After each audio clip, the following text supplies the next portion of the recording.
हम IMF के पास जा ही क्यों रहे हैं भाई? वो इसलिए जा रहे हैं कि हमें चाहिए बहुत सारे डॉलर्स, क्योंकि हम कमाते $1 हैं और ख़र्च $2 करते हैं। इसकी वजह से जो हमारे पास डॉलर्स मौजूद हैं उसके रिज़र्व बहुत स्पीड से कम हो रहे हैं, और अगर हमने और डॉलर नहीं ऐड किए तो हम ऑयल और गैस जैसी चीज़ें इंपोर्ट नहीं कर सकेंगे, हमारी इकॉनमी बैठ जाएगी।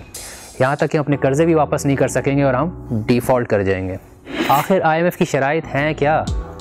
IMF आपसे कहता है कि अपनी इनकम को बढ़ाएं, यानी टैक्स के चोरों को पकड़ें, या फिर कार, मोबाइल और ऐसी मुख्तलिफ़ चीज़ों पे टैक्सेस बढ़ा दें, बिजली, गैस और पेट्रोल को महंगा कर दें, या फिर अपना ख़र्चा कम करें।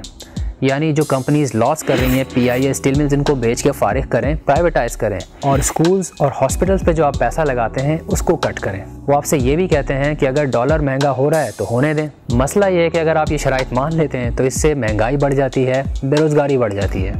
अगर IMF की शराइत इतनी ही मुश्किल है तो हम डिफ़ॉल्ट क्यों नहीं कर देते? डिफ़ॉल्ट किया जा सकता है। अर्जेंटीना ने किया था, मैक्सिको ने किया था, स्पेन ने किया था, यहाँ तक कि फ्रांस ने भी किया था।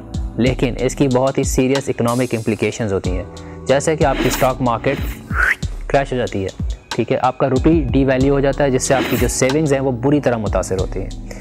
आप अब डिफ़ॉल्टर हो चुके हैं तो आपको कोई कर्ज़ा भी नहीं देता, और जब ये सारे मसाइल होते हैं तो बेरोज़गारी भी बढ़ जाती है और महंगाई भी बढ़ जाती है, यहाँ तक कि क्राइम रेट भी बढ़ जाता है, और इस सूरत हाल से निकलने में आपको काफ़ी टाइम लग सकता है। आइसलैंड को ले लीजिए। आइसलैंड के बारे में कहा जाता है ये डिफ़ॉल्ट की सक्सेसफुल एग्जांपल है, लेकिन उनको भी रिकवर करने में 4 साल लगे थे, और इस दौरान उनके तकरीबन 50,000 लोग, उनकी सेविंग्स बिल्कुल ज़ीरो हो गई थी। क्या IMF में जाने का मतलब है कि हम एक नाकाम रियासत हैं? बिल्कुल नहीं।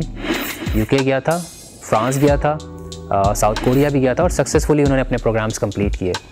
जब आप बीमार होते हैं तो आप डॉक्टर के पास जाते हैं, जब आपकी इकॉनमी बीमार होती है तो IMF के पास जाती है। भाई ये कोई यहूदी साजिश नहीं है, हम जाते हैं उनके पास, वो हमारे पास नहीं आते। हमारी इंपोर्ट्स बहुत ज़्यादा हैं, एक्सपोर्ट्स हमारी सिर्फ इतनी सी हैं। टैक्स के चोरों को हम पकड़ते नहीं हैं। जो हमारी गवर्नमेंट कंपनीज लॉस पे लॉस किए जा रही हैं अरबों रुपए का, उनको हम प्रॉफिट में नहीं ला सकते। हम इन इकोनॉमिक प्रॉब्लम्स को सॉल्व नहीं करते और हम चले जाते हैं मज़ीद कर्जा लेने के लिए। ये हमारा प्रॉब्लम है। यानी हम बुखार का तो इलाज कर रहे हैं, जिस वजह से वो बुखार आता है हम उसका इलाज नहीं करते। जब भी हर 5 साल बाद ये बुखार वापस आता है और हमें वापस IMF के पास जाना पड़ता है। क्या IMF के जाल से कभी कोई मुल्क बाहर भी आया है? बिल्कुल आया है, बहुत सारी मिसालें हैं। वियतनाम को ले लीजिए।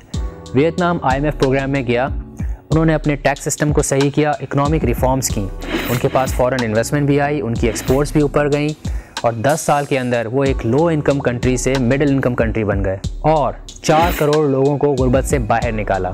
हमारे सामने वियतनाम के अलावा साउथ कोरिया की भी एग्जाम्पल मौजूद है, कोलंबिया की एग्जाम्पल मौजूद है। लेकिन सवाल ये उठता है, क्या हम इनसे सीखना चाहते हैं?